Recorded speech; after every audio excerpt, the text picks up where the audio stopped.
What's up, Fantasy Goats?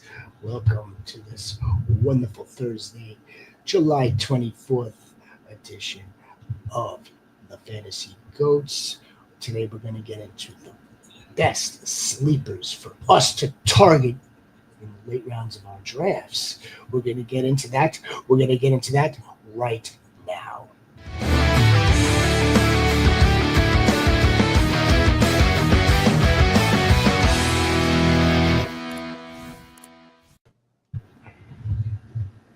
Hello. And that I love that.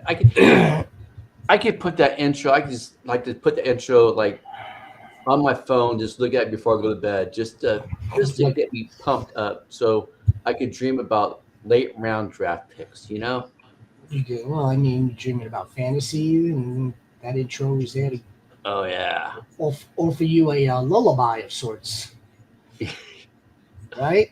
yep. All right, guys. So yeah, we are going to get into the eight best late round sleepers, kind of like dart throws. What's up, mate? How are you? This guy coming in from the depths of the great country of Australia. How are you, mate? Thank you for joining us. Appreciate you. Yeah, we're gonna get into these dark horse sleepers, dart throws, um, guys that are basically free. Before we do that, we do have some news, some notes to get into. Rhino, why don't you kick us off with the news of the day? We'll pay a little tribute. Go ahead. All right, yes, goats. So your commissioner here has always been a diehard fan's football and football fan, but I have even more diehard wrestling fan, and we lost a good one today. We lost someone that larger than life, somebody that at one point when I was a young Marine, I thought actually about being a professional wrestler, but at 145 pounds, I did not see that in my future. He was a legend. I remember seeing him lift Andre the Giant up over his head. Just what in the world is this guy doing, man? We lost a good one today. Rest in peace to all the Hulkamaniacs. You know, it's funny because it causes you to reflect, right? I mean, Mm-hmm. like yes, the like Hulk Hogan lived to 70, early 70s, which technically isn't that old, that ancient anymore. However, he lived a good life, but it takes you back. It makes you reflect on when you were a child, when you don't normally do that. It makes you stop and remember that you used to play with with the Hulkster figure and like the Ultimate Warrior and Randy Macho Man Savage. Oh yeah. So I mean, like, oh, Yeah. growing up, it was just a part. It was part of like it was entertainment. You didn't understand football when you were 6 years old. You kind of understood baseball. At least I could only speak for myself. I understood baseball a little bit. I didn't get into football till I was later, but you understood wrestling. Yeah. Why? Yeah, I wrestled with my father. You wrestled. You wrestled with your friends. So yeah, I mean, like Hulk Hogan was major, and some of those other personalities that I just mentioned that we grew up with. And yeah, we lost someone that was he's a legend, Yeah. legend for that sport, as far as I'm concerned. A legend for entertainment. A legend for someone that crossed over into like just Real American. Yep. like just Taking doing stuff outside of that ring. yeah, So the yellow and the red, the giant boa. Yeah. and Sniper, how are you? The Hulk and Ozzy and Jamal. Ooh, tough week, right? Holy smokes. Yeah. Ozzy hit hard. Rest in peace to Ozzy. I mean, one of the greatest ever. Yeah, man. I mean that's unbelievable. Jamal too. I remember watching those episodes of the Cosby with my mom and dad growing up, and I always thought he was like the corniest kid I've ever seen, but it was it was still a great show. Only because of how old the show was, not because of him being corny, but. It was set in the '80s. I was born in the '90s. I was like, oh man, what is he wearing? But Yeah, man, it's just sad to see him go. Yeah, tough week. Yeah, I mean, look, all these figures right here, whether it was Jamal, Malcolm Warner, right, Ozzy Osbourne, Ozzy Osbourne. So it may not have been a favorite musician of Sniper Mills, but but Sniper Mills' mom loved Ozzy Osbourne. So yeah, it's connective tissue, right? Like Yeah. my old man didn't like wrestling like that, but like if I was like really, really still into it today, like it would make him reflect, or maybe perhaps it is making him reflect. I don't know. I'll have to call him after the show and find out. All right, guys. Yeah, we're gonna enough of the gloom and the doom and Yeah, let's get it. the remembering and the remembrance and the tributes. Let's get into the trials. Let's get into some of these trials. Well, we're in training camp. And so they are trials right now. Trials over in Florham Park. I don't even know if the Jets still train there. But, yeah, big news out of Jets training camp. Justin Fields carted off, which is, by the way, protocol. People lost their ever loving damn mind. No, they did. Well, hey, look, it's significant. It's significant. I mean, not only he's the starting quarterback. It's a new gig. It's a new job. It's a new organization. It's a new operation. It's like, okay, and third day in, Tyrod Taylor is going to be under center in training camp. It's a big deal. Let me tell you what, for fantasy purposes, I don't necessarily think that everyone's losing their minds because, oh shit, man, there goes my quarterback. It's how about all the rest of these players that we're targeting, like Garrett Wilson. Yes, Sniper Garrett gets affected if Justin Fields does miss time. We don't want Tyrod Taylor throwing the ball. No one signed up for that. It affects this, but Tyrod Taylor is very serviceable. He can get the job done. He might not be able to score 35 points, but he can get the job done. He's serviceable. All he has to do is manage the game, hand the ball off, throw to Garrett Wilson a few times, and they'll win some games. But it's not going to come to that. So, I'm more worried about Braylon and Brees. Yes, it's the operation. That's what I was trying to say. It's like this whole entire apparatus of an offense. It's going to affect these guys one way or another. It's not the same as having Justin Fields under center. Now, before we continue on this path, let's not really totally throw dirt on him. All right, if it's a broken toe or a dislocated toe, I mean, let's find out what the MRI says, and then let's see how long he's going to need to stay off of it. Technically, this shouldn't be too long. It shouldn't be too long. They're saying day to day. And also, aside from that, that's a good designation, day to day. Let's not also forget. I mean, it's pain tolerance. Yeah. So if he's like, okay, let me get a cortisone shot, and I won't take one for a few weeks, and I'm gonna be good to go, then okay. Like it's really a pain tolerance type thing, right, Sniper? Weren't you telling me? It's a matter of whether you could deal with this or not. How mobile can he be? Will that hurt him if he wants to do his thing? So that's what we're monitoring right now. I don't really think this is going to change Justin Fields or anyone else's, no spots right now. I don't. No, not right now.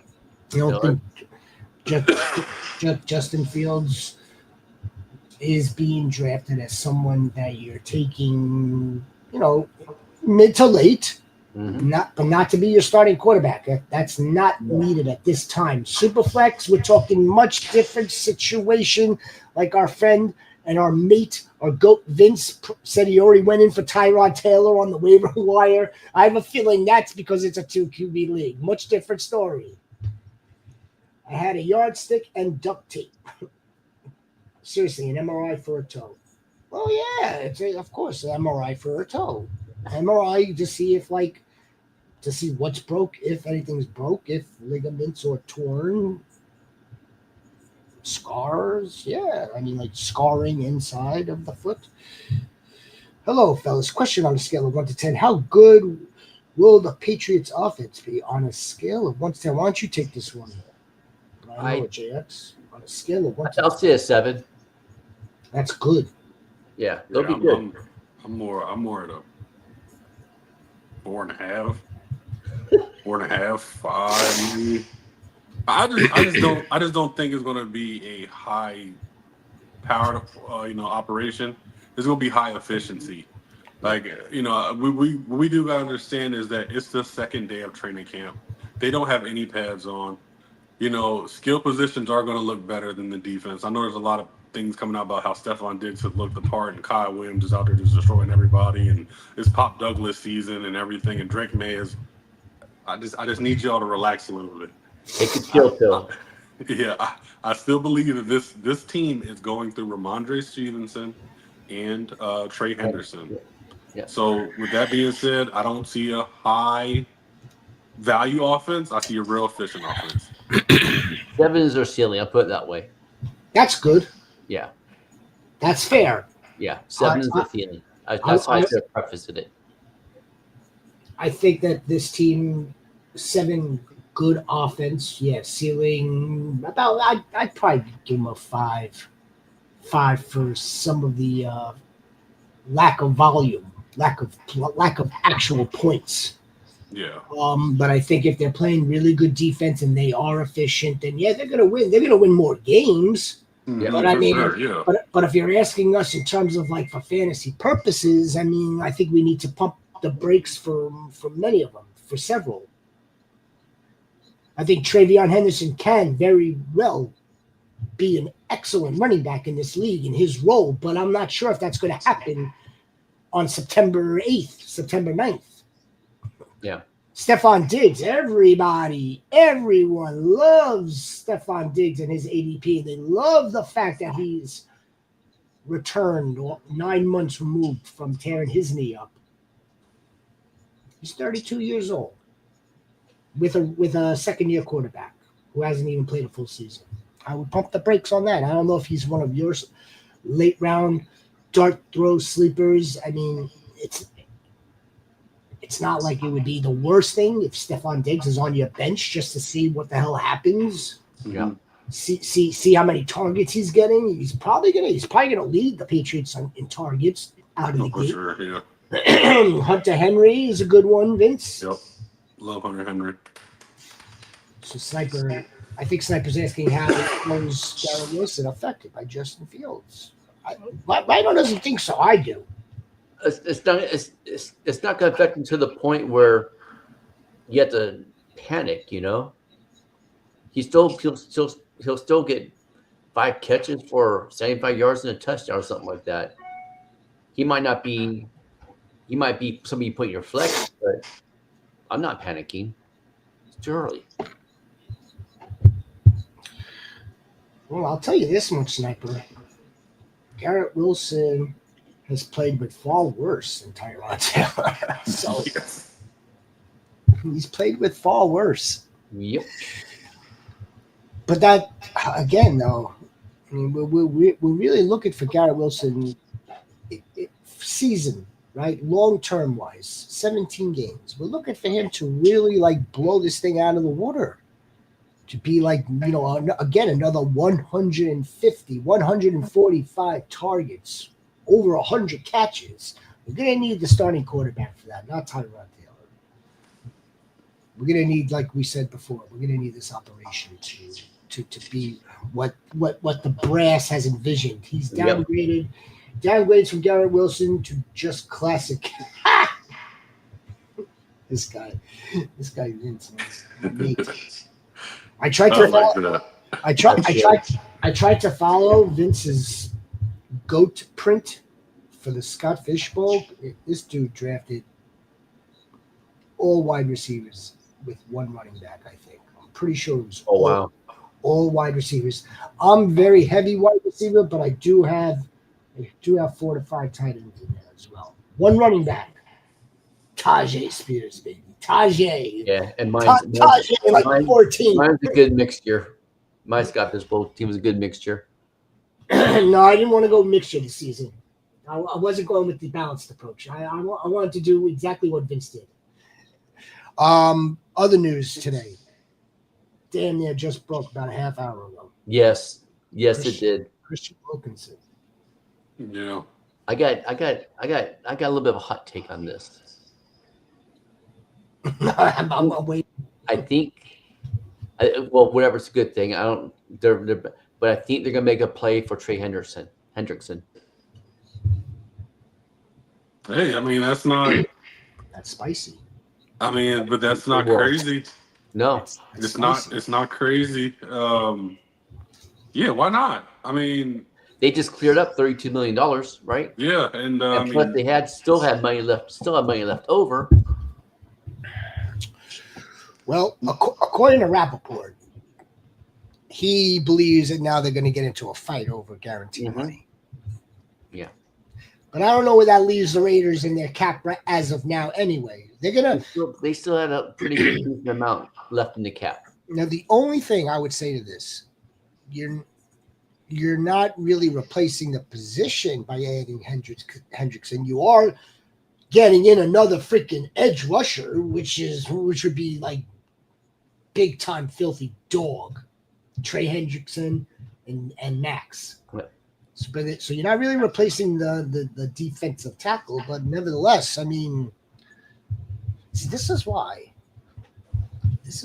before pre-draft, all of our mock drafts, I was saying that the Raiders needed to go on defense. They needed to draft a dog. They have to get after Pat. They drafted Ashton Genty. So now look, so right now their line is actually depleted. Let's see what happens. All right. Anything else? Did we cover everything, guys? If you're joining us for the first time, or of course if you're one of our goats, please do us a favor, like the show, like the stream. If you're joining us for the first time, please subscribe to the Fantasy Goats. Please help us get to 500. Yeah, it's our new goal. I'm fixing. We get there with all of Sniper's help by week 1. Yeah, there we go. Claim it, week 1. Just claim it. You gotta manifest that bitch, man. Yeah. Don't forecast, manifest. Yeah, manifest it, man. Come on. Okay. Yo, I love it. Who's giving us a dark horse, dark sleeper? Who we drafting? Give me some. I'll start off, man. Deontay Thornton, all day, every day. Stay with the Raiders. Yep.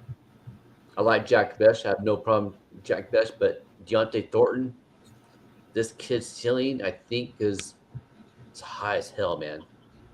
High as hell. 6'3", 235, I believe. Runs a 4.3. When you have defensive players talking about a rookie offensive player, that's a good sign. That's something I'm targeting in late rounds. It's one of them. What's up, Jason Goat? How are you? Appreciate you. Tomorrow night. Oh yeah, by the way, guys, tomorrow night we're going to be doing a mock draft PPR 4.0, I believe.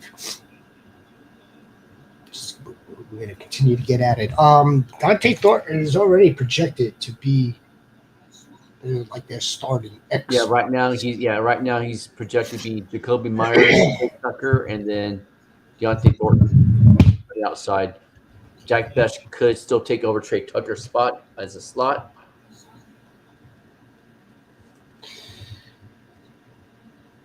The only problem I have is, I got two. They're not really problems, but I got two pushback.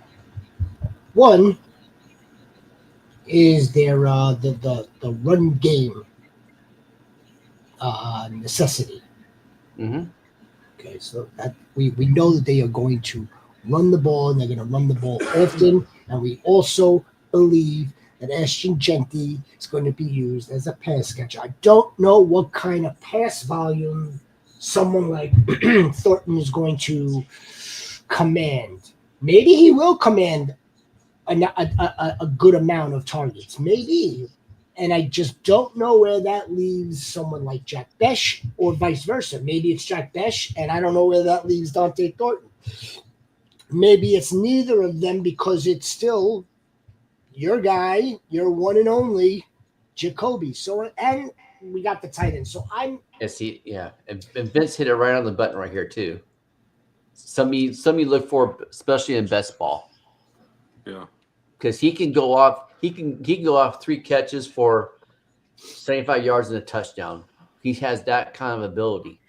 So go back and watch his film, man. And plus, they use him in different ways too, for like in jet sweeps, stuff like that. So, what's up, Nicholas? I am interested to see how this Go ahead, James. how he is how it's just all playing out. With the ones right now, they are switching between Trey Tucker, Jacoby Myers, and Deontay Thornton. Deontay Thornton is the only other guy that's consistently with the ones. But I also don't see a world where Jack Besh doesn't get a lot of snaps. The one thing that if he does, he'll be moving. They want him. They see him as a slot. Yeah, he played slot in college and then moved out the last year. Yeah, So, and with that, he does give teams scheme versatility. He is a wide receiver, but he's big as hell. So you can put him out there as a traditional wide receiver, and you could be running the ball, but also at the same time he can make a great play action game. So, I like Deontay Thornton because he's the only mainstay that's consistently running with the ones as I'm assuming like the field structure. That's the X. So yeah, like I said, I've always been a fan of him as a late round dart throw. Michael Mayonnaise, you kill me, bro. You kill me. What a Jack Bechamel. Yeah. Jack Bechamel. Jack Bechamel. All right, JX, give us a dart throw. Someone give us someone that we could draft for absolutely free of charge. Sit there. If one of your starting running backs in week 3, knock on wood, gets injured, one of your wide receivers, week 6, knock on wood, gets injured, this guy's already balling out. Who is he? Okay, so yeah, and I was thinking about this earlier today while I was actually just kind of looking at things. I'm interested in. I'm mad I didn't say this yesterday, but I'm interested in Rashid Shaheed as a late round dart throw. I do believe that Tyler Shutt is going to win the job. I really do. And one thing that he excelled at last year was getting the ball deep out to his wide receivers in Louisville. He had 2,000-yard receivers at Louisville. Rashid Shaheed is one of the best wide receivers versus man, and he's a constant deep threat. I know he can get some catches with Tyler Shutt, especially deep out on the outside or in the middle of the field. Why can't Rashid Shaheed capture the magic that he had in the beginning of the season last year and transfer over to this one? It wasn't just magic, right? It was the type of magic. Yeah. With Carr, he was starting to, or they were starting to open up his route tree. It wasn't just like the vertical straight line deep bomb throws. I mean, Rashid Shaheed was starting to develop into a more well-rounded wide receiver. Yeah. Now, okay, the trouble is, someone else that lost his knee. We're not hearing much news in terms of whether he's going to be ready or not. Is he how's his rehab? Is he on schedule to start? That's from where I read. The last time I read, the doctor I follow at Nick's. I'm not going to try to pronounce his name. I'll freaking butcher it. Chupa. Anyway. Chupacabra? Yeah.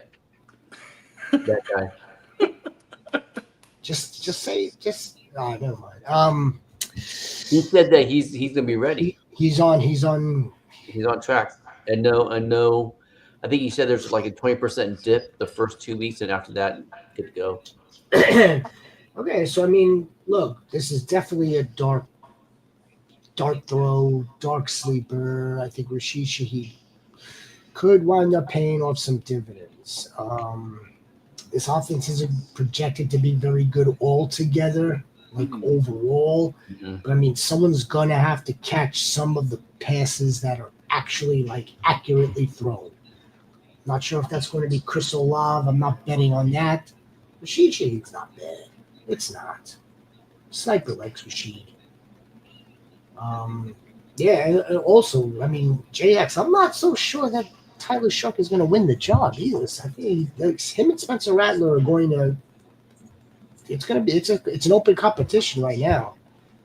I know they Yeah. gave. I know they gave Tyler Shuck all the second round, fully guaranteed money. So all that's squared away, taken care of. Blah blah blah. Yeah, I mean, Spencer Rattler didn't look that terrible. So I mean, but they did draft another quarterback. So that Yeah. pretty much. I mean, I look at it like this. He's 26 years old, right? Like you drafted him. You drafted Tyler Shaw to go.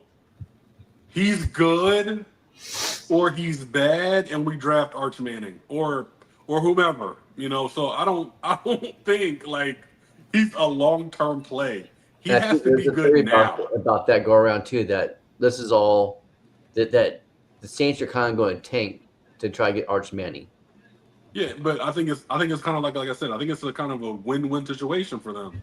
Mhm. Because let's say Tyler Shaw at 26 years old, let's say he puts a season together where he throws 24 touchdowns, 7 interceptions. Like that's optimistic as hell. If he does that, they're probably 6-10. They have something to build on, Yeah, and they don't have to spend a high first round pick on a quarterback. But if they're bad, oh well, throw it away. Give me Arch Manning. It's if fine. he Like comes out, if he comes out, yeah, if he comes out, or whoever the quarterback is. yeah. I mean, I think it might be Garrett Nussmeier, but like I said, there's going to be plenty of quarterbacks from the choose up there at the first overall pick, second overall pick, wherever they're at. And to answer Sniper's question, Marshawn Lloyd. I would definitely handcuff Jacobs for Lloyd. I mean, there's absolutely no downside to taking Marshawn Lloyd if you're the Not at Josh all. Jacobs owner in the Bots League or any best bowl league for that matter. Now, if it's one of your managed redrafts and you have Josh Jacobs, depending on how much roster space you have, you may want to. I understand though the need or the desire to want to have him rostered just in case. On the same hand, though, I'm not sure how much work Marshawn Lloyd is going to get this season. We know that LaFleur wants to use two running backs, kind of, sort of wants to, Yeah, but they have an absolute stud with Jacobs right now. So I'm not sure how much Marshawn Lloyd is going to get on the field. But I can understand. Let me put it to you this way. Again, I hate to be like the Grim Reaper. Let's say, knock on wood, Josh Jacobs does get hurt and he's going to miss time. You're going to have to put in a high claim for him. Either a lot of fab or you better have a good priority if you're going to want to get at that point. I know you're in one or two camps. You're either in the camp that you must handcuff your stud running backs, or you don't waste your roster spot on a stud on a handcuff. It's one or the other. So it's a matter of how you really want to play that out. It's just a matter of, do you roll the dice? Is Josh Jacobs going to be healthy for 17 games? Then Marshawn Lloyd's most likely not going to get that much work. if you're a dynasty league, that's somebody that I definitely grab though too. Well, anything that's deep rosters, like a best ball, deep bots roster, yes. Yep.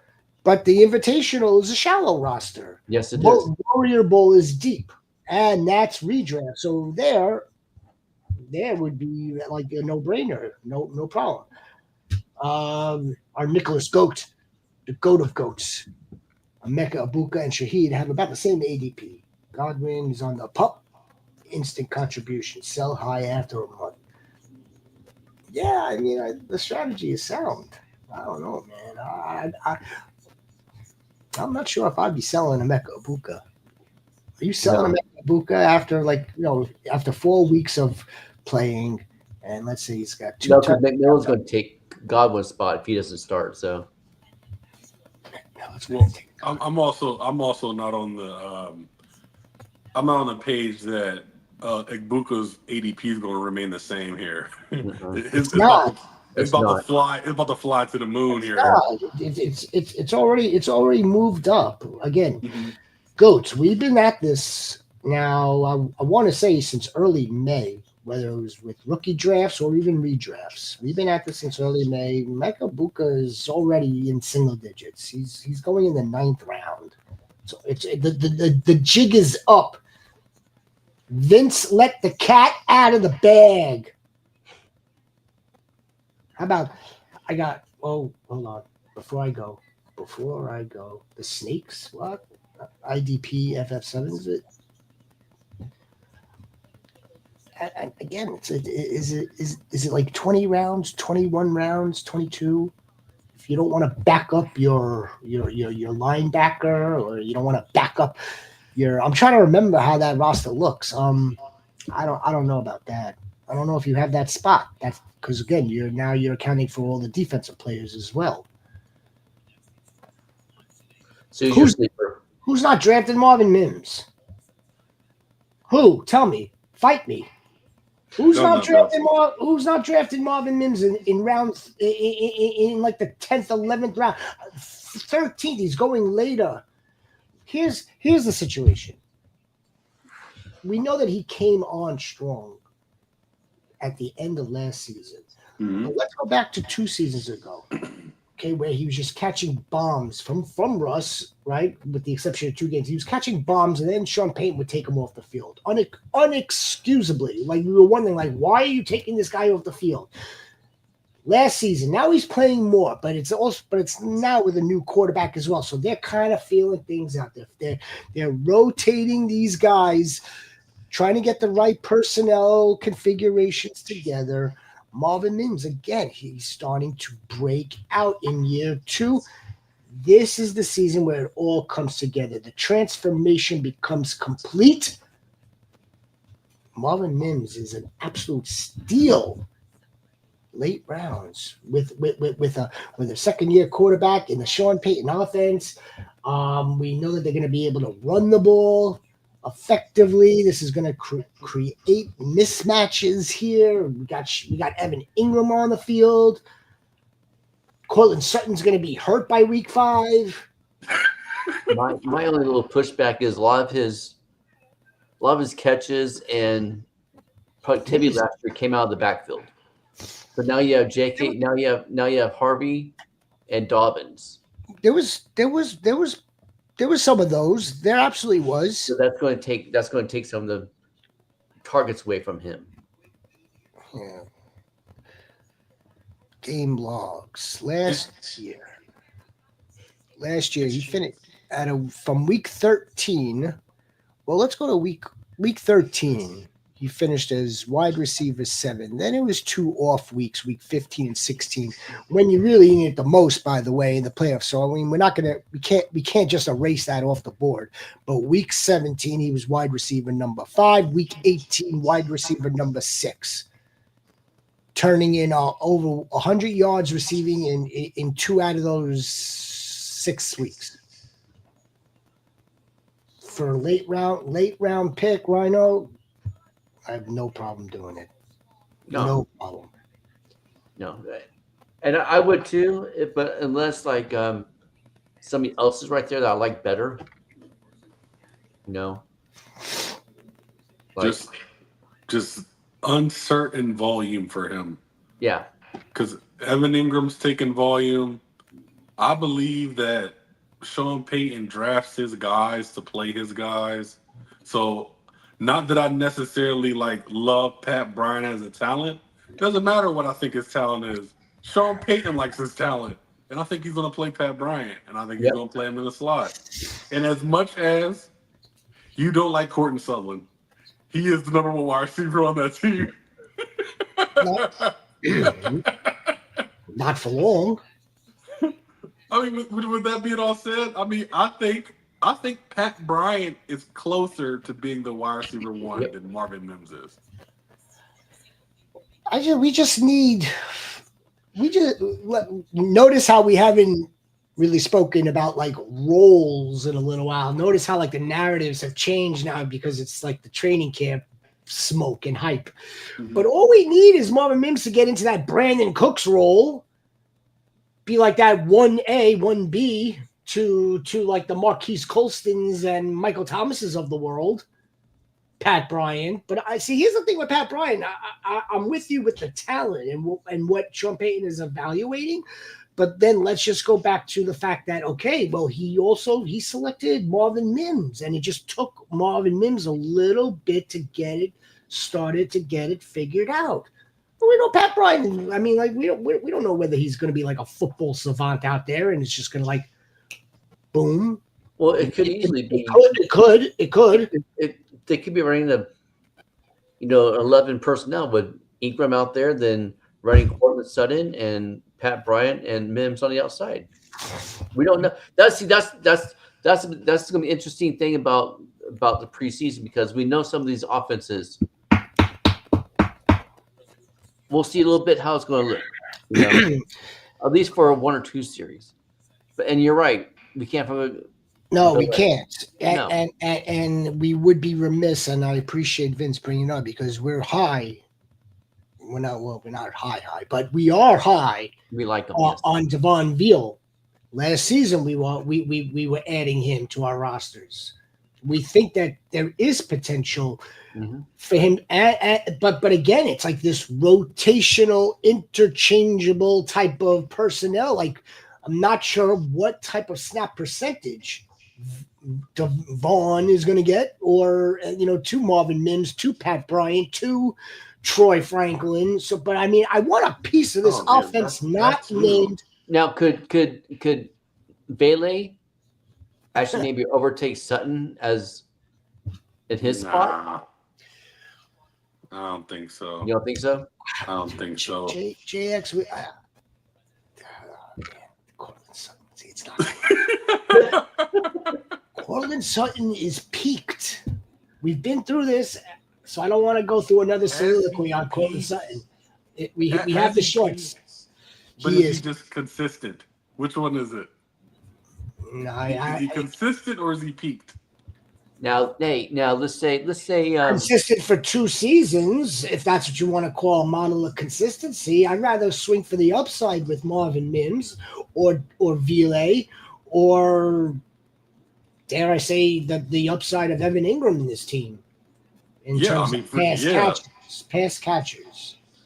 All right, hypothetically here, if a team loses their wide receiver 1, do you think Courtland Sutton would be one of the wide receivers that's being traded for? No. So little people know when everyone thought the Broncos were going to be just hot trash last year. You know who was knocking on the door for Courtland Sutton? The Rams. They were knocking on the door for Courtland Sutton.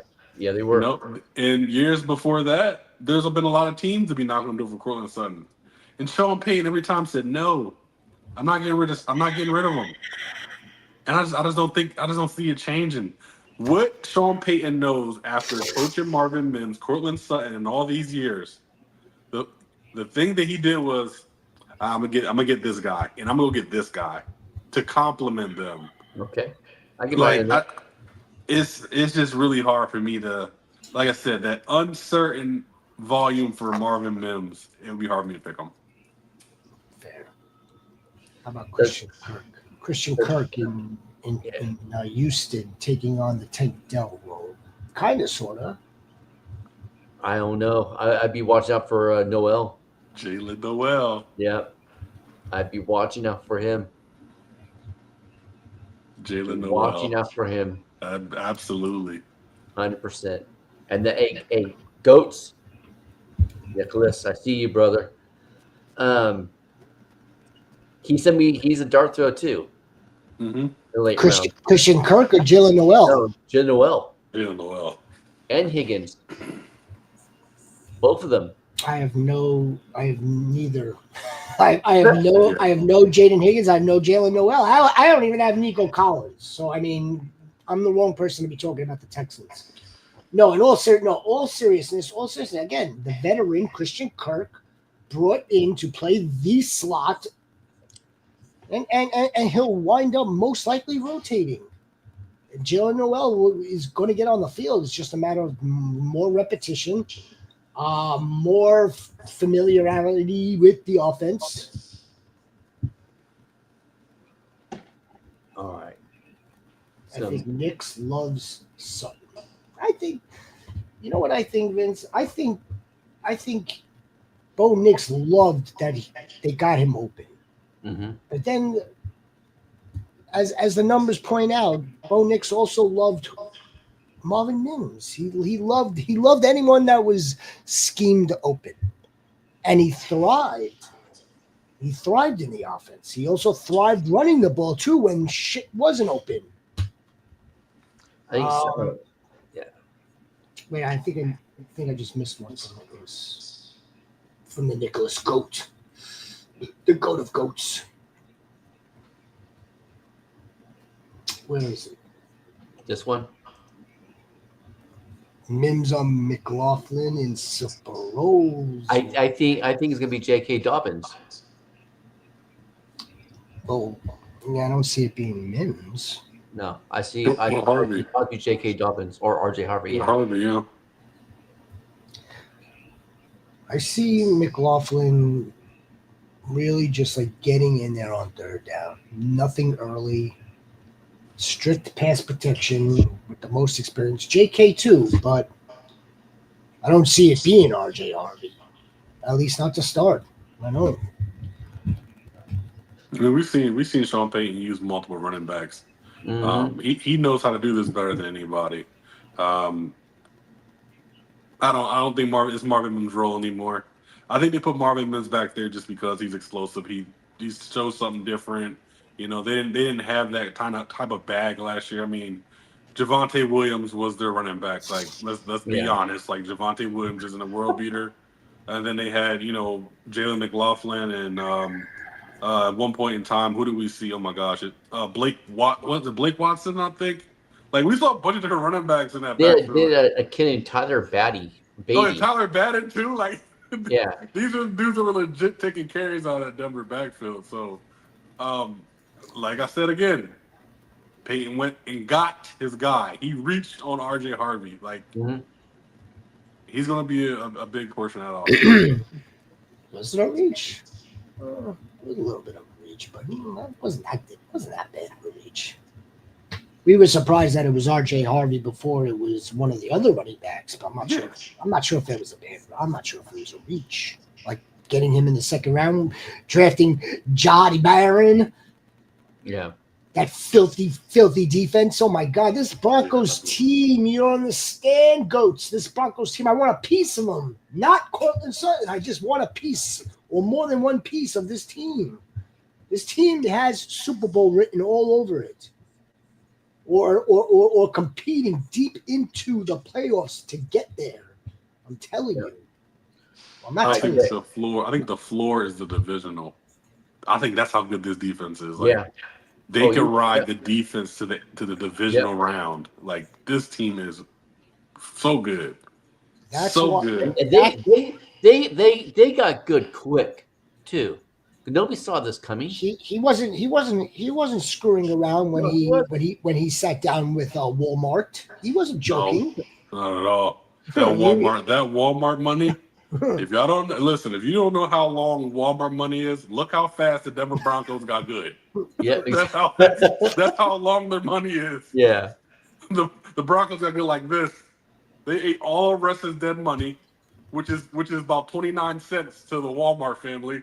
Okay, and then they said Sean Payton here took one season to get good. Now they're going to be great. You're really gonna sit this guy? We're gonna owe him this much money? What? Yep, that's exactly what we're gonna do. He's not bought in. He doesn't understand what I'm telling him what to do. Okay. Okay, fine. Okay. bye, Felicia. We have the eighth round. We have the eighth pick in the draft, or the ninth pick in the 12th pick in the draft, while quarterbacks are going off the board left and right, and the Broncos select Bo Nix. Everyone laughed. They laughed. We all laughed. All right. All Let's right, get to another one. Jordan Whittington, Jax. I'll let you take this. Well, is it? Um, Do you guys have Jordan Whittington on the list?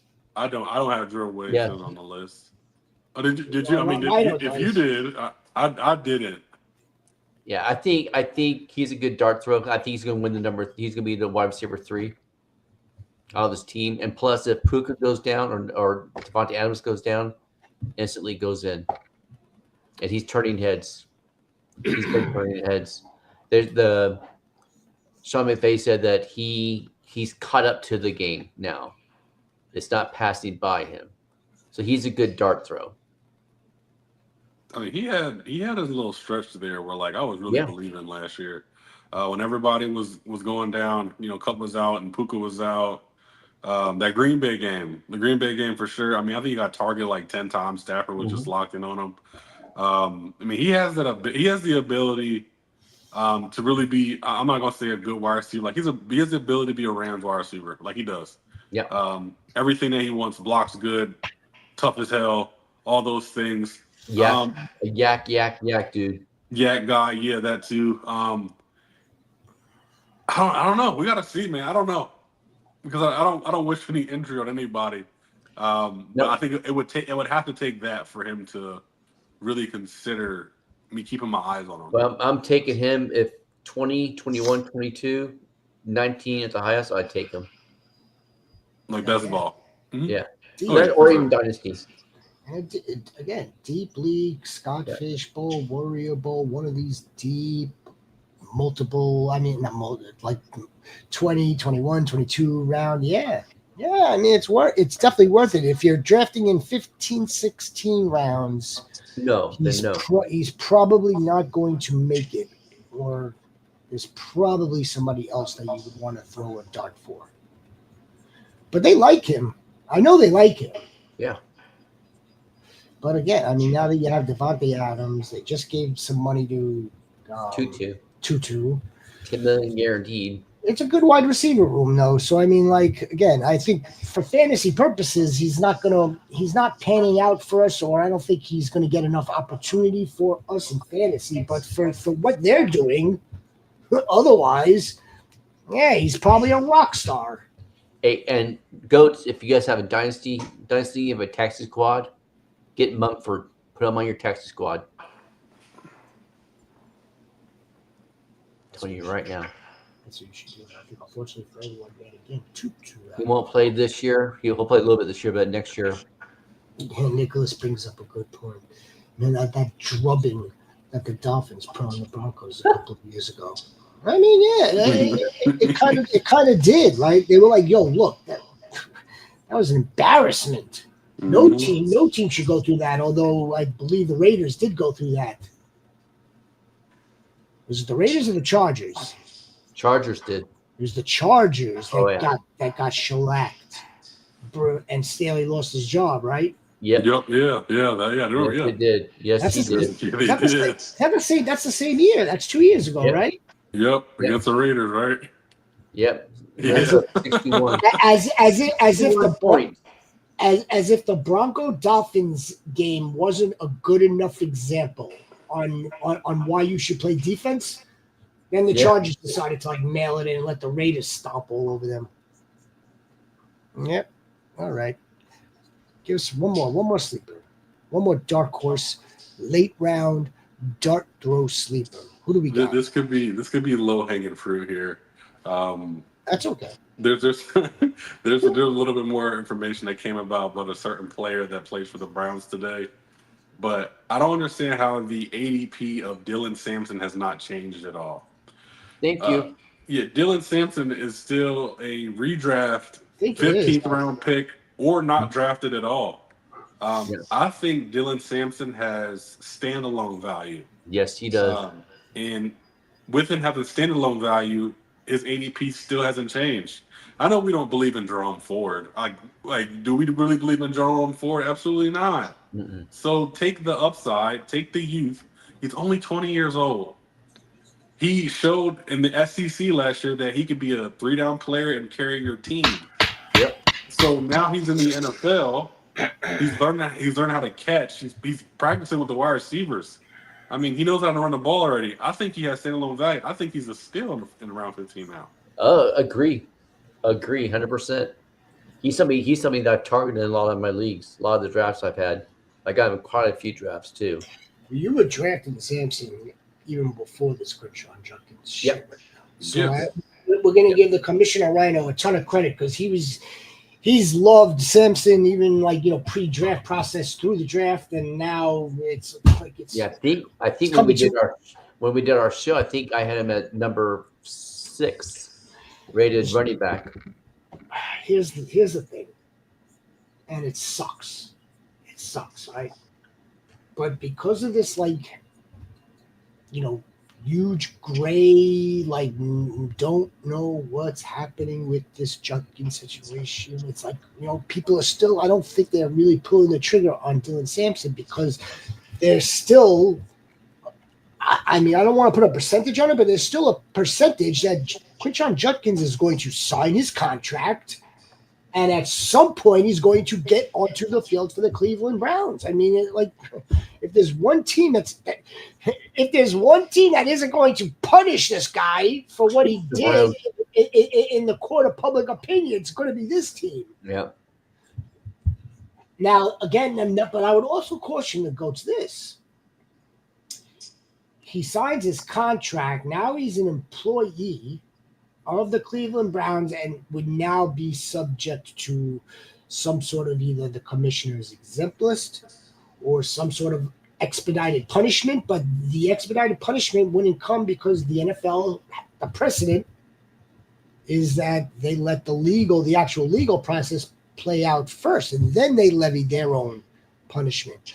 That's why the exempt list is more realistic than anything else at this point, but he still needs to sign. Nevertheless, in a roundabout way, Dylan Sampson's not a bad play. So what happened with Judkins? No news. There has been, but I don't like to talk about it.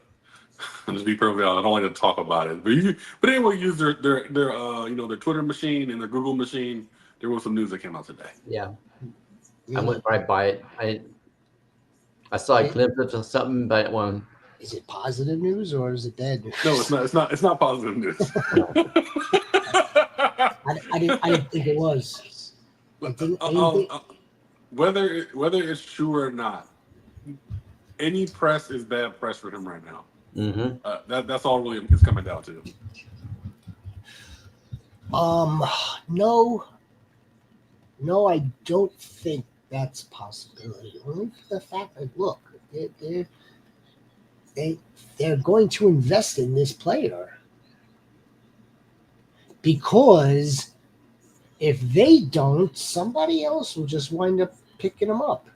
Now, because he hasn't signed a contract, just like Shamar Stewart with the Bengals, right? If he hasn't signed a contract, he could re-enter the draft next year, correct? Technically, yes, he can.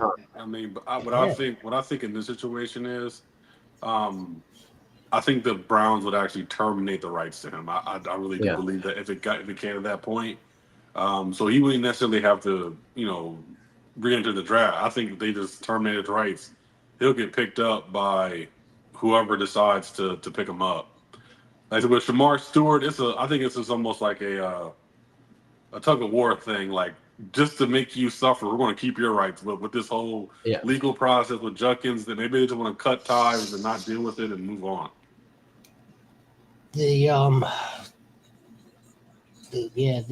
thing with Stewart is just like language in terms of like guarantee. It's kind of like he got really, really technical when I guess the majority of rookies don't when it comes to this.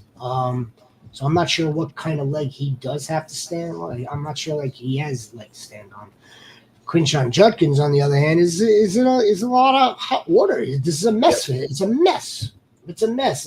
Will he play football again? Probably at some point. But they do need to sign him. If they don't sign him, someone will wind up picking him up, unless he gets blackballed. But I don't really see that either. Talking about a talented run, we're talking about talent here. The kid that made a stupid mistake. Yeah. When it's all said and done, a bad mistake. How many games do you think Rice? How many games does Rashid Rice get? How many games does Jordan Addison get? 3 and 3, both 3. There's more of a baseline for the Jordan Addison type deal because it's like it involves the substance abuse. DeMarcus Robinson was suspended for 3 games. That's why I say Addison with 3 games. So there's more of a concrete baseline for that. Maybe Rashid Rice maybe gets like 4. I don't see it being that much more after that.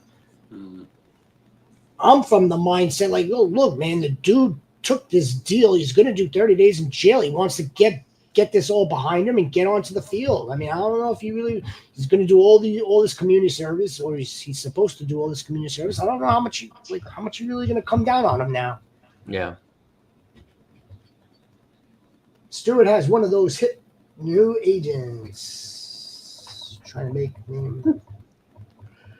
That's what it is, right? It's like it's like the language. It's just little language in the contract. And see, the language of the contract, to my understanding, is they're saying that if he does something that makes the team look bad, or just something like that, but if there's off the field issue, they could void his contract. Now, void his guarantees. Yeah, he had some red flags coming out of college with off field issues. That's why he fell so far, because he was supposed to be a top 10 pick. And he fell at 17. So that's probably why the Bengals are doing that. And plus, never mind. It's Michael Hall that got in trouble for the Cleveland Browns last year for domestic abuse too. So they're just protecting themselves. Yeah, I mean, I know it's easier said than done, but I mean, just don't do stupid shit. I mean, exactly. But it's easier said than done, though. Do the right thing. Yeah, I played this game, man. I know these guys. I play with these guys. Like, it's easy to go, don't do dumb stuff. But then you're getting a phone call at 5:00 in the morning. Like, why weren't you with him? Like, what do you want? I'm not his babysitter. I'm not babysitting this guy. Like, what are you talking about? But hey, you know what I'm saying? Like I say, easier said than done, I guess. Like this last part. Mike Brown won't blink. Mike Brown, he can't blink. I don't think he can blink. Yeah. Mike Brown, what a spectacle. Vince, you could be, but I don't think you are. I don't think Vince is either. Vince is a freaking goat, just like you are a freaking goat. We appreciate you, goats. All right, that does it for us this evening. Got you the Dark Horse Sleepers. We'll be back tomorrow, right, Rhino? Tomorrow night we'll do my draft. Friday. Oh! Who it is? Oh! There he is, folks. Bye-bye.